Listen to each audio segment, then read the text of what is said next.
Hello दोस्तों, क्या हाल है। तारीख आज 19 जनवरी 2025, दिन संडे रविवार हो गया। हिंदी तिथि पंचमी और षष्ठी दोनों है। और आइए बात करते हैं आज के मुख्य समाचार में देश भर की तमाम बड़ी खबरों पर नजर डालते हैं। देखिए दोस्तों, एक तो आज के दिन भारत के महान वीर सपूत महाराणा प्रताप का देहांत हुआ था 19 जनवरी 1597 को। और आज महाराणा प्रताप की पुण्य तिथि पर उन्हें नमन। ये वो सूरवीर थे दोस्तों जो अपनी 208 किलो की तलवार से लड़ते थे। इनकी महानता को देखकर महाराणा प्रताप की मौत की खबर सुनकर दुश्मन अकबर भी रो पड़ा था। भारत के ऐसे महान वीर को नमन। और महाराणा प्रताप की पुण्य तिथि पर अब हर साल चेतक मेला भी लगेगा उदयपुर हल्दी घाटी में। और वहीं दोस्तों, आज हमारे देश में एनडीआरएफ का स्थापना दिवस भी मनाया जाता है हर साल 19 जनवरी को। एनडीआरएफ यानी राष्ट्रीय आपदा प्रतिक्रिया बल के जो जवान हैं, देश में आपदा या संकट के समय लोगों को रेस्क्यू करते हैं। 2006 से इसकी शुरुआत हुई थी। चलिए आगे बढ़ते हैं अपन खबरों में। देखिए, प्रधानमंत्री नरेंद्र मोदी आज आकाशवाणी पर मन की बात कार्यक्रम में देश विदेश के लोगों के साथ अपने विचार साझा करेंगे। और ये इस साल 2025 का पहला मन की बात का कार्यक्रम भी होगा। वैसे तो ये कार्यक्रम हर महीने के अंतिम रविवार को होता है, लेकिन क्योंकि इस महीने लास्ट संडे को गणतंत्र दिवस आ रहा है 26 जनवरी, है ना, तो इसी वजह से आज ही ये मन की बात का कार्यक्रम होगा। और वहीं खबर है दोस्तों, लोकसभा अध्यक्ष भी आज 20 जनवरी को बिहार पटना में 85वें अखिल भारतीय पीठासीन अधिकारी सम्मेलन का उद्घाटन करेंगे। चलिए अगली बड़ी अच्छी खबर देखिए, ईपीएफओ से जुड़ी सभी पीएफ सदस्यों के लिए कंपनी के दखल के बिना भी संभव हो पाएगा अब ये काम। और इसके तहत दोस्तों, एक तो ईपीएफओ से पैसा निकालना भी आसान होगा। दरअसल ईपीएफओ की तरफ से अपने पीएफ खाताधारकों को सदस्यों को बड़ी राहत दी गई है। पहला तो ये कि अब खुद ही आप अपनी पर्सनल जानकारी में सुधार कर पाएंगे, यानी कि अपडेट कर पाएंगे। लगभग 7.5 करोड़ से भी ज्यादा पीएफ खाताधारक सदस्य अब नियोक्ता के बिना भी, मतलब आप अपनी कंपनी के बिना किसी सत्यापन के भी अपने नाम और जन्म तिथि जैसी व्यक्तिगत जानकारी को ऑनलाइन बदल पाएंगे। ईपीएफओ के पोर्टल पर ही ये सुविधा शुरू कर दी गई है। आप अपने नाम और डेट ऑफ बर्थ में चेंज कर पाएंगे और इसके लिए एम्प्लॉयर की परमिशन लेने की कोई जरूरत नहीं होगी। ठीक है। इसके अलावा दोस्तों, अगर आप अपनी जॉब चेंज करते हैं, नौकरी बदलते हैं, तो उसके लिए भी ईपीएफओ की तरफ से नियमों को आसान कर दिया गया है। दरअसल ईपीएफओ ने पीएफ खाता ट्रांसफर नियमों को सरल बनाया है, जिससे कि नौकरी बदलने पर अब आपका पीएफ खाता आसानी से दूसरी कंपनी में ट्रांसफर हो पाएगा।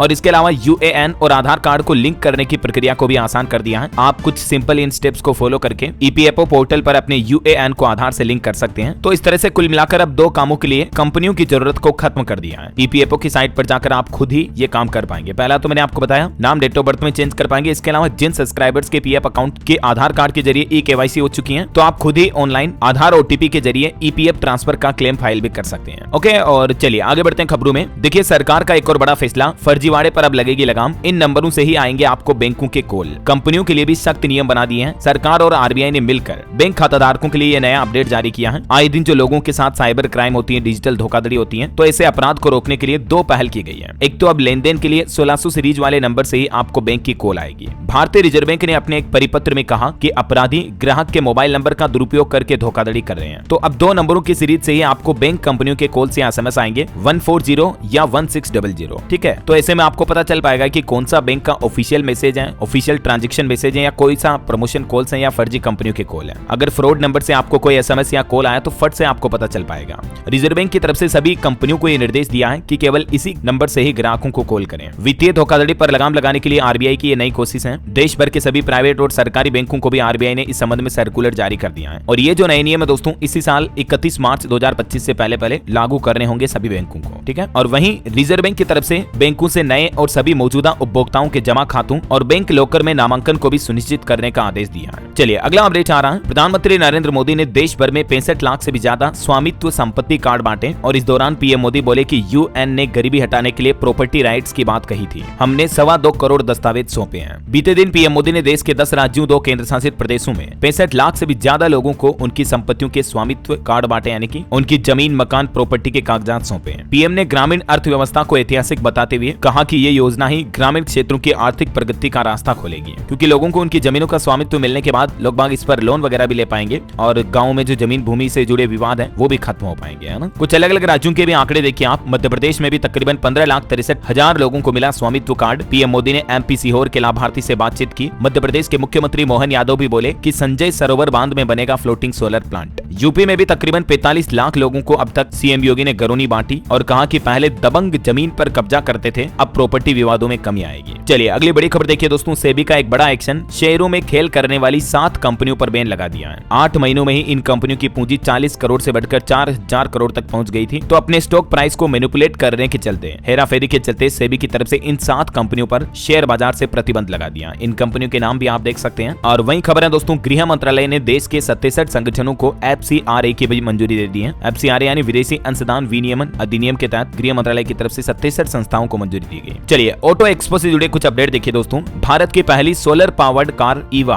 3.25 लाख रुपए में लॉन्च हुई। इसके अलावा कुछ फ्लाइंग कारें भी पेश की कंपनियों ने। विनफास्ट की 2 इलेक्ट्रिक SUV के साथ भारत में एंट्री हुई। Maharashtra Pune based startup company वाईवे मोबिलिटी ने ऑटो एक्सपो में ये भारत की पहली सोलर पावर से चलने वाली कार ईवा लॉन्च की है। ये एक छोटी कार है, इसमें 2 व्यक्ति और एक बच्चा बैठ सकता है। कंपनी का दावा है कि एक बार चार्ज करने पर 250 किलोमीटर तक की रेंज मिलेगी। इसके अलावा विनफास्ट VF7 और VF6 इलेक्ट्रिक SUV भी रिवील हुई, जो कि फुल चार्ज करने पर 450 किलोमीटर तक की रेंज देगी। इसी साल सितंबर में ये लॉन्च हो सकती है। और वहीं दोस्तों वोल्वो कंपनी ने एक नई बस भी लॉन्च की 9600। इस बस का फेसलिफ्ट मॉडल पेश किया। ये अगस्त 2025 तक लॉन्च हो सकती है। और किया कंपनी ने भी एक नई EV रिवील की EV6, जिसमें आपको 650 किलोमीटर तक की रेंज मिलेगी। कंपनी का दावा है कि मात्र 18 मिनट में ये कार 80% तक चार्ज हो जाएगी। मार्च में इस कार की लॉन्चिंग की संभावना है। और किया कार्निवल का हाई लिमोसिन एडिशन भी लॉन्च हुआ। 2 व्हीलर में होंडा एक्टिवा E और होंडा QC1 भी लॉन्च हुआ। इनकी कीमत 90,000 से शुरू है, जो कि फुल चार्ज करने पर 102 किलोमीटर तक की रेंज देगी। ओला S1 से इनका मुकाबला होगा। कुल मिलाकर भारत मोबिलिटी एक्सपो में 34 कंपनियां शामिल हुई। मारुति सुजुकी ने भी अपनी पहली EV रिवील की थी, मैंने आपको कल ही बताया था ना। चलिए अगली बड़ी खबर देखिए। दिल्ली में सभी तरह की हवा में उड़ने वाली चीजों पर प्रतिबंध लग चुका है। फ्लाइट्स के लिए भी कुछ नए नियम तय किए गए हैं। दरअसल आने वाले गणतंत्र दिवस समारोह के मद्देनजर दिल्ली पुलिस की तरफ से सुरक्षा इंतजाम के तहत ये कई नए नियम लागू किए हैं, जैसे पैराग्लाइडिंग हो गया, ड्रोन वगैरह सभी हवा में उड़ने वाली चीजों पर 18 जनवरी से लेकर 1 फरवरी तक प्रतिबंध लागू रहेगा। इन नियमों का पालन न करने वालों पर कानूनी कार्रवाई भी की जाएगी। दिल्ली के पुलिस कमिश्नर की तरफ से नया आदेश जारी किया गया। लगभग 15 दिनों तक हवाई कर्फ्यू रहेगा दिल्ली में। जरा से आपने गलती की तो आपकी जेब ढीली हो सकती है या फिर जेल भी हो सकती है, ठीक है।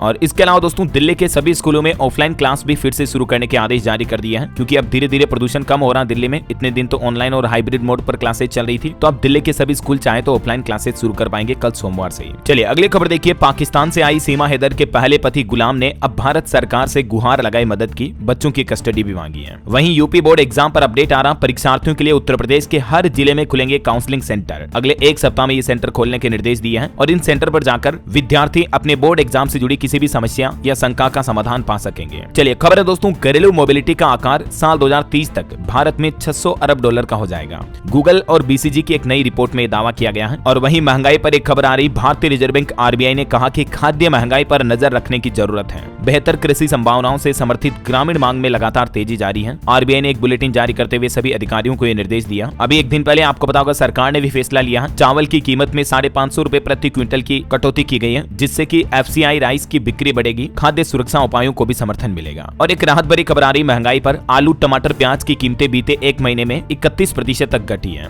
और अभी भारतीय रिजर्व बैंक RBI भी रेपो रेट घटाने पर विचार कर सकता है। अगले महीने बजट के दौरान हो सकता है ये ऐलान हो, तो इससे भी लोगों को महंगे लोन से राहत मिलेगी, है ना। वैसे अभी डॉलर के मुकाबले जो भारतीय रुपये में कमजोरी आ रही है, इस वजह से भी खबर है कि देश के आयात बिल में बढ़ोतरी होगी। भारत की GDP पर भी दबाव बढ़ेगा। सोना आयात भी महंगा होने का दावा किया जा रहा है। GTRI यानी ग्लोबल ट्रेड रिसर्च इनिशिएटिव की तरफ से ये रिपोर्ट जारी की गई। और दोस्तों अगले महीने फरवरी में जो बजट आने वाला है, उससे भी उम्मीदें हैं कि मानक कटौती की सीमा को 75,000 से बढ़ाकर 1 लाख करने की संभावना है। नई कर प्रणाली यानी कि नया इनकम टैक्स रिजीम भी ला सकती है सरकार। चलिए अगली खबर आ रही है। विदेश मंत्री S जयशंकर ने भारत चीन संबंधों पर चर्चा की और कहा कि चाइना में बीजिंग की बढ़ती ताकतों के लिए हमें भी तैयार रहना होगा। और वैसे अभी हमारे देश के वाणिज्य मंत्री पीयूष गोयल भी 3 दिवसीय दौरे पर ब्रुसेल्स जा रहे हैं। इस दौरान वे यूरोपीय व्यापार एवं आर्थिक सुरक्षा आयोग के आयुक्त मारोस के साथ उच्च स्तरीय वार्तालाप करेंगे, जिससे कि भारत के इंटरनेशनल ट्रेड को बढ़ावा देने पर भी बातचीत होगी। चलिए अगली खबर देखिए। गृह मंत्री अमित शाह ने मणिपुर के राज्यपाल अजय भल्ला से मुलाकात की और इस बैठक के दौरान राज्यपाल भल्ला ने अमित शाह को मणिपुर की मौजूदा स्थितियों से भी अवगत कराया। वहीं खबर है भारत बांग्लादेश सीमा पर भिड़े दोनों देशों के किसान तो BSF और BGB जवानों ने तनाव को शांत कराया समझा बुझाकर। वहीं खबर देखिए। रोजगार में कमी, अस्थिर सीमाएं समेत कई अहम मुद्दों पर ध्यान देना होगा। विकसित भारत पर बोले सेना उप प्रमुख लेफ्टिनेंट जनरल NS राजा सुब्रमणी का कहना है कि आज अर्थव्यवस्था को एक हथियार के रूप में इस्तेमाल किया जा रहा है। दुनिया को विभिन्न ब्लॉकों में विभाजित किया जाना और अगर भारत को भी हमें साल 2047 तक विकसित भारत बनाना है तो हमें भारत के कई कमजोरियों और कमियों पर ध्यान देना होगा, जैसे रोजगार की कमी, महिला सुरक्षा, गरीबी, अमेरिका अंतर मिटाना समेत कई अहम मुद्दों पर उन्होंने बातचीत की। और खबर है इंडिया US रिलेशन पर भी अपडेट देखिए। भारत और अमेरिका एक दूसरे को साइबर खतरों की खुफिया जानकारी साझा करेंगे। भारत और अमेरिका दोनों देशों की सरकारों के बीच एक अहम समझौते पर हस्ताक्षर हुए हैं। और दोस्तों हमारी भारतीय अंतरिक्ष एजेंसी इसरो के नाम एक और उपलब्धि जुड़ी। विकास लिक्विड इंजन को फिर से चालू करने में इसरो छात्रों को सफलता मिली है। वहीं देखिए बड़ी खबर, जम्मू कश्मीर के किश्तवाड़ में 4 आतंकियों की तस्वीरें जारी हुई। पुलिस ने इन आतंकियों के इनाम की भी घोषणा की है। ये चारों तस्वीरें आप देख सकते हैं स्क्रीन पर। अगर इनमें से कोई आपको कहीं पाया जाता है तो तुरंत आप जम्मू कश्मीर पुलिस को सूचित करें। ये कॉन्टेक्ट नंबर भी दिए हुए हैं नीचे, इन पर आप संपर्क करके जानकारी दे सकते हैं। 5 लाख रुपए प्रति व्यक्ति इनाम की घोषणा की है। जो जानकारी देगा उनको इनाम मिलेगा और नाम भी उनका गुप्त रखा जाएगा। चलिए अगली खबर देखिए, टेक्सास में भारतीय बिजनेस लीडरों से मिले एलन मस्क। भारत अमेरिकी संबंध समेत कई अहम मुद्दों पर बातचीत भी की। ये मुलाकात टेक्सास में चल रहे इंडिया ग्लोबल फोरम सम्मेलन के दौरान हुई, जिसमें भारत की ओर से कई कंपनियों के मालिक और सीईओ ने न केवल एलन मस्क से मुलाकात की बल्कि भारत में टेक्नोलॉजी, इनोवेशन और अन्य अहम मुद्दों पर भी चर्चा की। और एक बड़ी खबर देखिए, जम्मू कश्मीर में जो आजकल रहस्यमय बीमारी फैल रही है उससे अब पर्दा उठ पाएगा, क्योंकि केंद्र सरकार के गृह मंत्रालय ने अंतर मंत्रालयी टीम के गठन का आदेश दिया है। आजकल जम्मू कश्मीर के राजौरी जिले में एक रहस्यमय बीमारी फैल रही है, जिसमें अब तक 16 लोगों की जान जा चुकी है पिछले 45 दिनों में। तो अब इस बीमारी की फोरेंसिक जांच के लिए सरकार की तरफ से टीम का भी गठन किया है और आज 19 जनवरी को यह केंद्रीय टीम जम्मू का दौरा करेगी, है ना।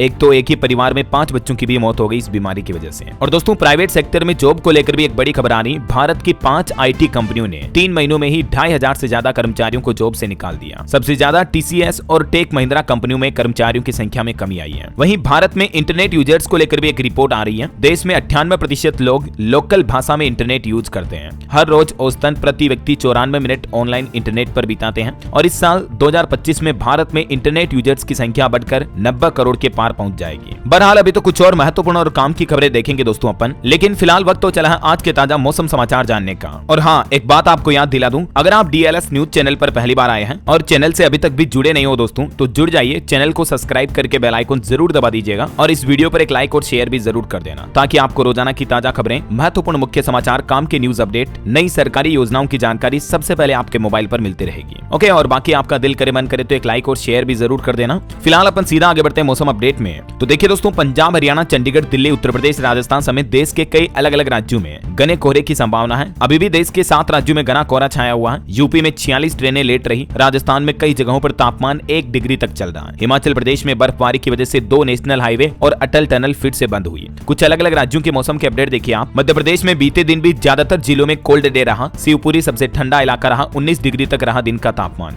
20 से ज्यादा जिलों में घना कोहरा छाया रहा। राजस्थान में भी कोहरे की वजह से कई सड़क दुर्घटनाएं हो गई। बसें भीड़ी, ट्रोले में घुसी कार। जयपुर समेत कई जिलों में बारिश की भी चेतावनी है। इधर उत्तर प्रदेश के 60 जिलों में कोहरा छाने की चेतावनी। 55 ट्रेनें लेट रही। यूपी के 4 शहरों में 8वीं तक के स्कूल फिर से बंद किए गए। उत्तर प्रदेश के 17 जिलों में बारिश के आसार है, ओले भी गिरेंगे। हिमाचल प्रदेश में देखिए दोस्तों, बर्फबारी के बाद पर्यटन स्थलों पर लौटी रौनक। बर्फ देखने के लिए टूरिस्टों की भीड़ उमड़ी। पैराग्लाइडिंग और स्नो बाइकिंग का आनंद ले रहे हैं, देख सकते हैं आप तस्वीरें। वहीं इधर पंजाब में भी 11 जिलों में शीतलहर की चेतावनी। 10 जिलों में कोहरे का भी अलर्ट है। अगले 48 घंटे मौसम सामान्य रहेगा। बाकी पंजाब में 21 जनवरी को फिर से बारिश की भी संभावना है। वैसे हिमाचल में भी मौसम विभाग का कहना है कि 21 जनवरी के बाद बर्फबारी और ज्यादा बढ़ेगी। 23 तारीख को हेवी स्नोफॉल होगा। 2 दिन और 4 जिलों में कोहरे की भी चेतावनी है। और भी दोस्तों अगले 24 घंटों के दौरान मौसम की संभावित गतिविधियां क्या रह सकती हैं, 21-22 जनवरी तक का मौसम अपडेट आप देख सकते हैं स्क्रीन पर। चलिए मौसम के बाद अब अपन आज के सराफा बाजार पर नजर डाल लेते हैं। देखिए इस सप्ताह सोने चांदी में तेजी रही। सोना 1221 रुपए बढ़कर 79,239 रुपए प्रति 10 ग्राम पहुंच चुका है, जबकि चांदी भी लगभग 550 रुपए महंगी हुई इस सप्ताह और चांदी का रेट अभी 90,820 रुपए प्रति किलो बिक रहा है। चलिए कुछ मार्केट अपडेट देखते हैं। देखिए कोटक महिंद्रा बैंक के तिमाही नतीजों में प्रॉफिट 10% तक बढ़ा। नेट इंटरेस्ट इनकम में भी उछाल देखा गया। निवेशकों के लिए खबर है 22 जनवरी से खुलेगा data water and infra solutions का आईपीओ। 24 जनवरी तक आप इसमें निवेश कर पाएंगे। और वहीं दोस्तों भारत के ग्रोथ पर भी एक रिपोर्ट आ रही है कि साल 2025 में भारत की ग्रोथ रेट सबसे ज्यादा 6.5% तक रहेगी,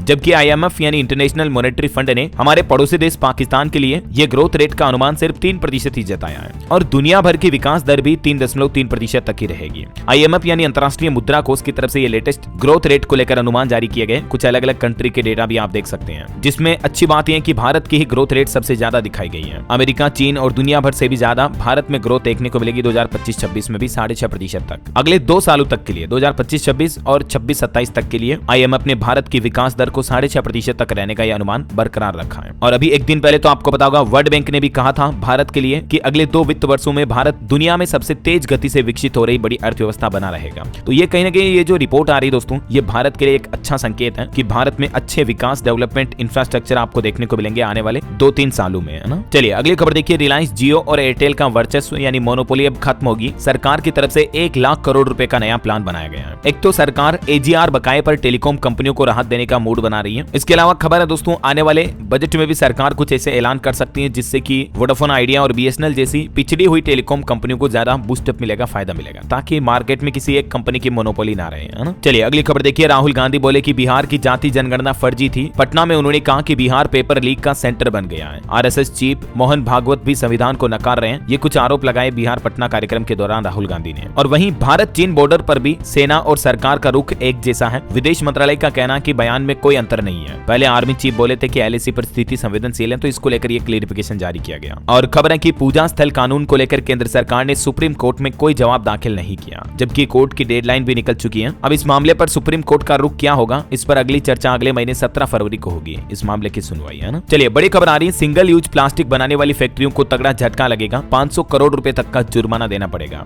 हरियाणा के अंदर ये प्रतिबंध लगाने का प्लान कर रही है सरकार। नियमों का उल्लंघन करने पर फैक्ट्रियों को बंद किया जाएगा, दुकानों का लाइसेंस भी रद्द किया जाएगा। हरियाणा राज्य में सिंगल यूज प्लास्टिक पर सख्ती से प्रतिबंध लगाने के लिए ये सरकार की तरफ से कुछ नए दिशा निर्देश जारी किए हैं, है ना। चलिए अगला अपडेट देखिए। बॉलीवुड एक्टर सैफ अली खान पर जो हमला हुआ था अभी 2 दिन पहले, तो अब पुलिस को उनके घर से एक चाकू का टुकड़ा भी मिला है। बताया जा रहा है कि ये वही चाकू जिससे अभिनेता पर हमला किया गया। और खबर है दोस्तों, छत्तीसगढ़ राज्य में पकड़ा गया सैफ अली खान पर हमला करने वाला संदिग्ध युवक भी। छत्तीसगढ़ के दुर्ग पहुंची मुंबई पुलिस अब युवक को पकड़ लिया, पूछताछ जारी है। ये वो संदिग्ध शख्स है जिसे आरपीएफ ने हिरासत में लिया है और बताया जा रहा है कि इसी ने सैफ अली खान पर हमला किया। पूछताछ अभी जारी है। करीना ने भी पुलिस से कहा कि सैफ महिलाओं और बच्चों को बचाने आए हमलवार ने कई वार किए। ये आरपीएफ के अफसर ने संदिग्ध की तस्वीर भी जारी की और इस शख्स का नाम आकाश बताया जा रहा है। ये शख्स सीसीटीवी कैमरे में उतरते हुए भी पाया गया। अब देखते हैं इससे पूछताछ के बाद क्या कुछ नए खुलासे सामने आते, मैं आपको बता दूंगा। और वहीं फिलहाल देखिए अगली खबर। 19,000 संदिग्ध बांग्लादेशियों की सूची तैयार हुई। दिल्ली के 15 जिलों में पुलिस ने गहन जांच की और अब बड़ी कार्रवाई की जाएगी। मतलब दिल्ली में ये खुलासा हो रहा है दोस्तों कि लगभग 19,000 बांग्लादेशी लोग जो है ना पहचान बदलकर दिल्ली में रह रहे हैं। तो अब इन्हीं की जांच को लेकर दिल्ली पुलिस की तरफ से सख्त आदेश जारी किया है। चलिए अगली खबर देखिए। कोणार्क सूर्य मंदिर पहुंचे सिंगापुर के राष्ट्रपति और यहाँ यूपीआई से पेमेंट कर अपनी पत्नी के लिए साड़ी भी खरीदी है। अभी उड़ीसा दौरे पर गए हुए हैं सिंगापुर के राष्ट्रपति थर्मन और इस दौरान उड़ीसा और सिंगापुर राज्य के बीच एक समझौता ज्ञापन भी हुआ। भुवनेश्वर में फिनटेक हब का शुभारंभ करेगा सिंगापुर। चलिए अगली बड़ी अच्छी खबर देखिए। मोदी सरकार इस राज्य में बनवाएगी 4,68,000 पक्के मकान।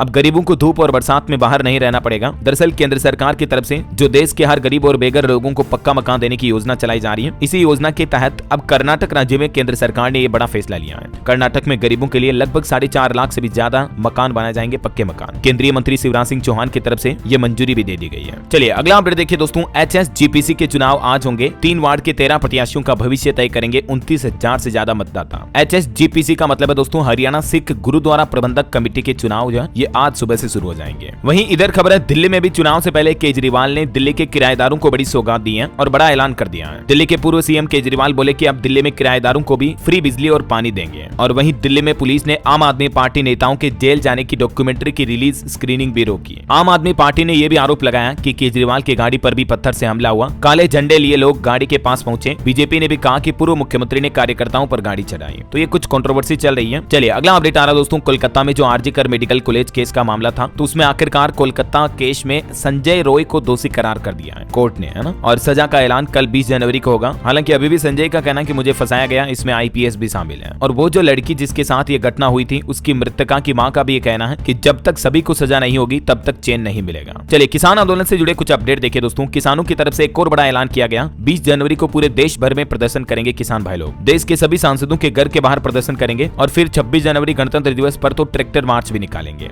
अभी हरियाणा के खनौरी में भी किसानों का प्रदर्शन और तेज हुआ। डल्लेवाल के समर्थन में 10 और किसानों ने भी अनिश्चितकालीन भूख हड़ताल शुरू कर दी है। हालांकि इसी बीच एक अच्छी खबर ये आई है कि केंद्र सरकार ने किसानों को बातचीत करने का न्योता भी दिया है। अगले महीने 14 फरवरी को पंजाब चंडीगढ़ में ये मीटिंग होगी। केंद्रीय अधिकारी किसान नेता डल्लेवाल से भी मिले जो अभी अनशन पर बैठे हैं और बोले कि हमें भी चिंता है। तो एक अच्छी खबर तो ये आ रही है कि अभी किसान नेता जगजीत सिंह डल्लेवाल अपना आमरण अनशन भी खत्म कर सकते हैं। डॉक्टरों की टीम उनका इलाज करेगी, क्योंकि केंद्र सरकार की मुलाकात के बाद उन्होंने अपना अनशन खत्म करने की घोषणा भी की है। बाकी 26 जनवरी को तो देश भर में ट्रैक्टर परेड होगी। किसान नेता राकेश टिकैत बोले कि शंभू और खनौरी बॉर्डर पर आंदोलन के समर्थन में होगी किसान मजदूर महापंचायत। इधर दोस्तों यूपी मथुरा में भी किसानों ने मांग की कि 15 दिन के अंदर अंदर हमारी समस्याओं का समाधान होना चाहिए। बिजली निजीकरण समेत कई मुद्दे उठाए किसानों ने। खैर अब देखना ही होगा कि अगले महीने 14 फरवरी को जो चंडीगढ़ में किसानों और केंद्र सरकार के बीच बैठक होगी तो उसमें सरकार किसानों के हित में क्या क्या फैसले लेती है, क्योंकि बजट बाद ये बैठक होगी तो हो सकता है किसानों के लिए बजट में भी कुछ बड़ी घोषणाएं की जाए। ये तो वक्त ही बताएगा। फिलहाल देखिए आप अगली खबर। अमेरिका और भारत ओपन आरएएन को बढ़ावा देने पर सहमत हुए। अकादमी स्थापना करने पर भी चर्चा कर रहे हैं दोनों देश। भारत और अमेरिका के बीच एआई यानी आर्टिफिशियल इंटेलिजेंस के भी सही उपयोग पर बातचीत हुई। और चलिए दोस्तों, प्रयागराज महाकुंभ के कुछ अपडेट बता देता हूँ आपको फटाफट से। देखिए, जम्मू कश्मीर से प्रयागराज के लिए बस सेवा शुरू हुई। इसकी टाइमिंग और किराया वगैरह कितना होगा, जानकारी आप देख लीजिएगा। इसके अलावा हमारे देश के रक्षा मंत्री राजनाथ सिंह भी प्रयागराज महाकुंभ पहुंचे। यहाँ संगम में डुबकी भी लगाई। वैदिक मंत्रों के बीच इन्होंने स्नान किया। साथ में मंत्री नंदी भी रहे। और खबर है, महाकुंभ में 22 जनवरी को मंत्रिमंडल की बैठक भी हो सकती है, जिसमें कई अहम मामलों पर चर्चा होगी। और इस बार तो महाकुंभ में एक नया इतिहास भी रचा जाएगा। आर्टिफिशियल इंटेलिजेंस से हो रहा दुनिया का सबसे बड़ा हेड काउंट भी, मतलब AI कैमरों के जरिए एक एक श्रद्धालु की गिनती की जा रही है। इस तकनीक से 95% तक का सटीक अनुमान लगाया जा सकेगा। महाकुंभ में आने वाले श्रद्धालुओं की संख्या का अनुमान 45 करोड़ तक है। और खबर है दोस्तों, महाकुंभ में 20 जनवरी को पहुंचेंगे कुमार विश्वास भी। परेड ग्राउंड के गंगा पांडाल को देंगे अपने राम भजनों की प्रस्तुति। वहीं पाकिस्तानी मीडिया ने भी महाकुंभ की कवरेज करते हुए कहा, दुनिया का सबसे बड़ा आयोजन है ये महाकुंभ। विदेशी अखबारों में भी महाकुंभ के चर्चे देखने को मिल रहे हैं। और महाकुंभ में 12 ज्योतिर्लिंगों की अनोखी दुनिया, 5.5 करोड़ रुद्राक्ष के शिवलिंग भी बनाए गए हैं। 11,000 त्रिशूल से शिवमय हुआ माहौल। और खबर है, महाकुंभ में एक नागा साधु ने यूट्यूबर का सिर भी फोड़ दिया। सुंदरी मोनालिसा ने भी प्रयागराज छोड़ा। 22 जनवरी को योगी कैबिनेट की बैठक भी होगी। और अभी महाकुंभ में मोरारी बापू की श्री राम कथा का भी प्रारंभ हो चुका है। 18 से 26 जनवरी तक चलेगा ये कार्यक्रम। और दोस्तों, महाकुंभ में कुल कारोबार 2 लाख करोड़ रुपए तक का होने का अनुमान जताया जा रहा, मतलब इतना बिजनेस होगा। 40 करोड़ श्रद्धालुओं के आने से 10 लाख लोगों को रोजगार भी मिलेगा, जिससे यूपी की GDP में भी 0.3% तक की बढ़ोतरी होगी, क्योंकि इस कारोबार से सरकार को टैक्स में भी अच्छी खासी आमदनी होगी, है ना। और एक अच्छी खबर है, कुंभ जाने वाले श्रद्धालुओं के लिए मुख्य स्नान पर किला घाट से संगम तक चलेगी अब नाव। नाविकों के विरोध से मेला प्रशासन बैकफुट पर आया। मौनी अमावस्या पर 10 करोड़ श्रद्धालु भी आएंगे। तो ये कुछ दोस्तों महाकुंभ का माहौल चल रहा है। मैं आपको घर बैठे ही अपडेट देता रहता हूँ, ताकि जो लोग अगर नहीं भी जा पा रहे कुंभ मेले में तो भी कोई दिक्कत नहीं, आप घर से ही दर्शन कर लीजिएगा, ठीक है ना। चलिए अगली खबर देखिए, गुरु सदगुरु के पैर छूते नजर आई कंगना रनौत। फिल्म इमरजेंसी की सफलता के लिए आशीर्वाद भी लिया। वहीं दोस्तों, अमेरिका के नवनिर्वाचित राष्ट्रपति डोनाल्ड ट्रंप का शपथ ग्रहण भी होगा कल 20 जनवरी को। नेशनल गार्ड के जवान कंधे पर लगाएंगे विशेष पट्टियां भी। और ये अमेरिका के इतिहास में पहली बार होने जा रहा जब किसी राष्ट्रपति का शपथ ग्रहण कार्यक्रम खुले में नहीं होगा। 40 साल में पहली बार इंडोर सेरेमनी होगी, क्योंकि अभी अमेरिका में एक बर्फीला तूफान चल रहा है, तो इसके चलते ये जगह बदली जाएगी। और शपथ ग्रहण से पहले डोनाल्ड ट्रंप ने चीन के राष्ट्रपति शी जिनपिंग से भी बातचीत की। टिकटॉक बैन को लेकर भी चर्चा हुई। अमेरिका में 19 जनवरी से चीनी ऐप पर बैन लगा है। वहीं खबर है दोस्तों, डॉलर ट्रंप नाम से नई क्रिप्टो करेंसी भी लॉन्च की डोनाल्ड ट्रंप ने। ये एक मेमे कॉइन है, खास कॉइन लॉन्च किया उन्होंने, और इसमें लॉन्चिंग के बाद ही अच्छा खासा वॉल्यूम और प्राइस अप भी देखने को मिला। इस बाबत ज्यादा जानकारी आप ट्रंप के ऑफिशियल पोर्टल पर देख लेना। और वैसे कॉइन को लेकर एक खबर ये भी आ रही दोस्तों की क्या रिलायंस जियो ने भी जियो कॉइन लॉन्च कर दिया, या जियो कॉइन लॉन्च करने वाली है, क्योंकि सोशल मीडिया पर इस तरह के दावे किए जा रहे हैं, जिसमें बताया जा रहा है कि मतलब जैसे बिटकॉइन वगैरह है ना, वैसे ही कंपनी जियो कॉइन भी ला सकती है। तो दोस्तों, कंपनी ने इस तरह के सभी दावों को गलत बताया है, और आप इस तरह के दावों में फंसकर कहीं इन्वेस्टमेंट ना करें, आप ठगी का शिकार हो सकते हैं, समझ रहे हो। जियो की तरफ से भी ऐसा कोई प्लान नहीं है जियो कॉइन लॉन्च करने का। चलिए खेल समाचार पर खबर है, चैंपियंस ट्रॉफी के लिए टीम इंडिया का ऐलान हुआ। समी की वापसी हुई। बुमराह भी खेलेंगे। 4 ऑलराउंडर तय किए गए। रोहित शर्मा बोले कि ऐसे ऑप्शन हमारी टीम के लिए अच्छे हैं। और एक घटना देखिए कर्नाटक के बीदर जिले की। यहाँ एक घर की छत पर गिरा satellite payload balloon. Karnataka police बोली कि कोई घायल नहीं हुआ। ये टाटा रिसर्च इंस्टीट्यूट का रूटीन एक्सपेरिमेंट था। और खबर है, मुंबई में कोल्ड प्ले कॉन्सर्ट का पहला दिन कुछ यूं रहा। पहली बार ब्रिटिश रॉक बैंड की ओपनिंग सेरेमनी भारत ने की। 40,000 से ज्यादा फैंस पहुंचे। ये कुछ तस्वीरें आप देख सकते हैं। और भूकंप पर बड़ी खबर आ रही दोस्तों, हिमाचल प्रदेश के चंबा में लगे भूकंप के झटके। रिएक्टर स्केल पर तीव्रता 3.2 रही। गनीमत रही कि जान माल का नुकसान नहीं हुआ। और वहीं एक खबर देखिए दोस्तों, अभी हाल ही में जो पाकिस्तान ने एक स्वदेशी सैटेलाइट लॉन्च किया था, तो इस सैटेलाइट का अभी सोशल मीडिया पर काफी मीम के जरिए मजाक बनाया जा रहा है। लोग तस्वीर शेयर करके बोल रहे हैं कि ये तो पानी की टंकी है। ये देख सकते हैं आप, ट्विटर वगैरह पर काफी इस तरह के मीम्स बनाए जा रहे हैं। चलिए अगला अपडेट देखिए आप, उत्तराखंड में यूनिफॉर्म सिविल कोड नियमावली लागू करने की तैयारी कर चुकी है सरकार। अब कल 20 तारीख को उत्तराखंड के मुख्यमंत्री पुष्कर सिंह धामी सरकार की कैबिनेट बैठक होगी और इसी महीने यूसीसी कानून लागू करने का आदेश भी जारी होगा। वहीं खबर देखिए, राजस्थान में नर्सेज एसोसिएशन का अनिश्चितकालीन धरना समाप्त हुआ। गजेंद्र सिंह शेखावत ने सुनी लोगों की मांगे भी। झारखंड में देखिए, पुलिस इंस्पेक्टर पद पर प्रमोशन में आरक्षण के आदेश पर रोक लगा दी है। हाईकोर्ट ने सरकार से जवाब भी मांगा। और वहीं खबर है, 20 जनवरी को जम्मू कश्मीर के मुख्यमंत्री उमर अब्दुल्ला की कैबिनेट बैठक होगी, जिसमें जम्मू कश्मीर आबकारी नीति समेत कई प्रस्तावों पर मुहर लग सकती है। और बिहार से एक बड़ा खुलासा सामने आ रहा कि प्रधानमंत्री जन औषधि केंद्रों की दवाओं में गड़बड़ी पाई गई। बिहार से पीएम और गृह मंत्री तक भी ये रिपोर्ट पहुंच चुकी है। देखिए मतलब लोगों को सस्ती दवाओं के नाम पर भी धोखाधड़ी का शिकार बनाया जा रहा है। वहीं खबर देखिए, हरियाणा में एक नया आदेश जारी हुआ। भ्रष्ट पटवारियों की अब खेर नहीं। 370 ऐसे पटवारियों की लिस्ट भी जारी हुई है जो कि भ्रष्टाचार कर रहे, रिश्वत वगैरह ले रहे हैं। उन पर अब सख्त कार्रवाई की जाएगी। हिमाचल प्रदेश के लोगों के लिए भी एक खुशखबरी है दोस्तों, राशन डिपो में फरवरी से मिलेगा सरसों का तेल भी। मुख्यमंत्री के ऑफिस तक भी आदेश की फाइल पहुंच चुकी है। चलिए कुछ और स्टेट न्यूज अपडेट देख लेते हैं फटाफट से। देखिए, राजस्थान जयपुर में एजुकेशन समिट में AI और तकनीक पर मंथन होगा। 20 से 24 जनवरी तक जयपुर में जुटेंगे दुनिया भर के 500 से ज्यादा स्पीकर्स। वहीं राजस्थान में स्कूलों स्कूलों में अब सूर्य नमस्कार करवाना भी अनिवार्य होगा। अधिकारियों को महीने में 4 दिन गाँव में रुकने के भी निर्देश दिए हैं। राजस्थान के शिक्षा एवं पंचायती मंत्री मदन दिलावर की तरफ से महत्वपूर्ण निर्देश जारी किए गए। और खबर देखिए, मध्य प्रदेश के शिवपुरी में गौ माता को राष्ट्र माता बनाने की फिर से मांग की गई। 51 किलो गंगाजल के साथ हरिद्वार से उज्जैन तक 910 किलोमीटर की पदयात्रा पर निकला एक युवक अपनी इस अनूठी मांग को लेकर। खबर है, छत्तीसगढ़ में बायोफ्यूल विकास प्राधिकरण की नई पहल देखिए, प्रदेश के 6 नगर निगमों के ठोस अपशिष्ट से बनाई जाएगी बायोगैस। वहीं देखिए, उत्तर प्रदेश में अब चांद छाप यूरिया नहीं मिलेगी। कानपुर की सबसे बड़ी फैक्ट्री बंद हुई। 2000 कर्मचारियों की नौकरी भी छिन गई। फिर कर्मचारियों ने प्रदर्शन भी किया। और वहीं यूपी में देखिए 23 से 27 जनवरी तक चलेगा Uttar Pradesh international trade expo का आयोजन होगा। 300 से ज्यादा राष्ट्रीय और अंतर्राष्ट्रीय ब्रांड हिस्सा लेंगे। 2 लाख लोग एकत्र होंगे। देख सकते हैं आप इसके बारे में ज्यादा जानकारी भी। वहीं खबर देखिए, बिहार में 9 मार्च को पटना में होगा बदलो बिहार महाजुटान का आयोजन। मुंगेर में भाकपा माले के महासचिव की तरफ से घोषणा की गई। और दोस्तों, झारखंड से एक बड़ा खुलासा सामने आ रहा कि 3 महीने में एटीएम बदलकर 14 लोगों के साथ ठगी की गई। झारखंड के रांची शहर की यह घटना है। 7 एटीएम सबसे खतरनाक है, तो आप सावधान रहें। अब तक 22 लाख रुपए की ठगी हो चुकी है। और झारखंड में JSSC CGL पेपर लीक पर भी CID को कुछ ठोस सबूत मिले हैं। परीक्षा से पहले रात 10:57 पर ही आंसर मिल गए थे। सबूतों की अब फोरेंसिक जांच भी की जा रही है। वैसे मौसम विभाग का भी कहना कि झारखंड में बर्फीली हवाओं का असर जारी रहेगा। 21 जनवरी के बाद फिर से हाड़ कंपाने वाली ठंड पड़ेगी। इधर हरियाणा पटवारी एसोसिएशन ने इमरजेंसी मीटिंग बुलाई। राज्य में 370 भ्रष्ट पटवारियों की लिस्ट के बाद हरियाणा के मुख्यमंत्री नायब सिंह सैनी की तरफ से यह बड़ा फैसला लिया गया। वहीं रेलवे से खबर है दोस्तों, पंजाब से गुजरने वाली 65 ट्रेनें रद्द की गई। 19 ट्रेनों का समय भी बदला गया। हिमाचल के धर्मशाला में 750 किलोवाट का सोलर पावर प्लांट शुरू हुआ। मुख्यमंत्री सुखविंदर सिंह सुक्खू ने उद्घाटन किया। 1 रुपए प्रति यूनिट सस्ती होगी बिजली। चलिए अगला अपडेट देखिए दोस्तों, अब नहीं चलेगी चीन की चालबाजी। भारतीय सेना ने एक गजब का इनोवेशन किया है। दरअसल भारतीय सेना ने एक ऐसा स्मार्टफोन इजाद किया है जिससे कि जरूरी डॉक्यूमेंट के लीक होने की घटनाओं को रोक लगाई जा सकेगी। ये मोबाइल फोन अभी भारतीय सेना के लगभग 30,000 अधिकारियों को दिया गया। मतलब काफी सेफ मोबाइल फोन होंगे जिससे सेना के जवान अधिकारी बातचीत कर पाएंगे, है ना। और राम मंदिर प्रशासन की तरफ से आंकड़े जारी किए गए। प्राण प्रतिष्ठा से लेकर अब तक 13 करोड़ टूरिस्ट अयोध्या पहुंच चुके हैं। राम मंदिर के उद्घाटन के बाद मतलब अयोध्या के पर्यटन में यह बम्पर उछाल देखा गया। और वहीं देखिए बड़ी खबर, अब प्राइवेट अस्पताल में भी मिलेगी निःशुल्क नसबंदी की सुविधा। मध्य प्रदेश भोपाल की 49 स्वास्थ्य संस्थाओं को पंजीकृत किया गया। वैसे MP की महिलाओं के लिए भी एक अच्छी खबर है। मध्य प्रदेश में काम करने वाली महिलाओं को सस्ते में मिलेगा खाना पीना और रहना भी। मध्य प्रदेश के मोहन यादव सरकार की तरफ से कामकाजी महिलाओं के लिए नई योजना शुरू की गई है और इस योजना का नाम है वर्किंग वुमेन हॉस्टल योजना।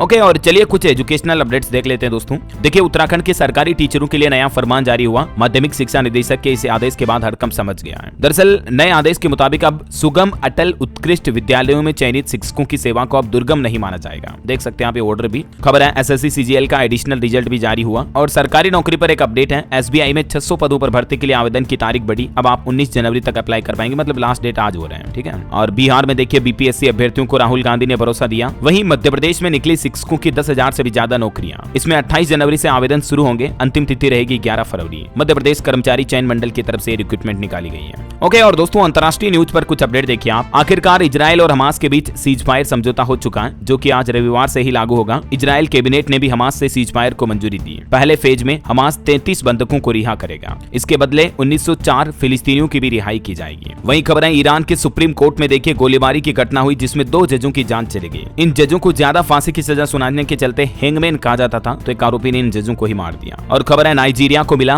ब्रिक्स पार्टनर देश का दर्जा। ब्राजील की तरफ से ऐलान किया गया। ओके, और दोस्तों अंत में आज के राशिफल पर नजर डालते हैं। देखिए, आज वृष राशि वालों को रुका पैसा मिलने के योग बनेंगे और कर्क राशि वालों के इनकम सोर्स भी बढ़ने की संभावना है। और भी कुछ अलग अलग राशियों का राशिफल आप देख सकते हैं स्क्रीन पर। और हाँ दोस्तों, आप मुझे कमेंट करके बताइए कि इस बार के गणतंत्र दिवस में किस देश के राष्ट्रपति मुख्य अतिथि के रूप में होंगे। कमेंट में आपको लिखना है। सही जवाब देने वाले लोगों को रैंडमली सेलेक्ट होने पर DLS न्यूज टीम की तरफ से एक शानदार सरप्राइज गिफ्ट जीतने का मौका मिलेगा। और इसी के साथ ही अगर आपको वीडियो अच्छा लगा तो इसे लाइक करना, शेयर भी करना। DLS न्यूज चैनल को सब्सक्राइब करके बेल आइकन जरूर दबा देना, रोजाना ऐसी इन्फॉर्मेटिव जानकारियां देखते रहने के लिए। ओके, ख्याल रखिएगा अपने आप का, अपने परिवार का। मिलेंगे अगले नेक्स्ट अपडेट में। तब तक के लिए जय हिंद, जय भारत, वंदे मातरम।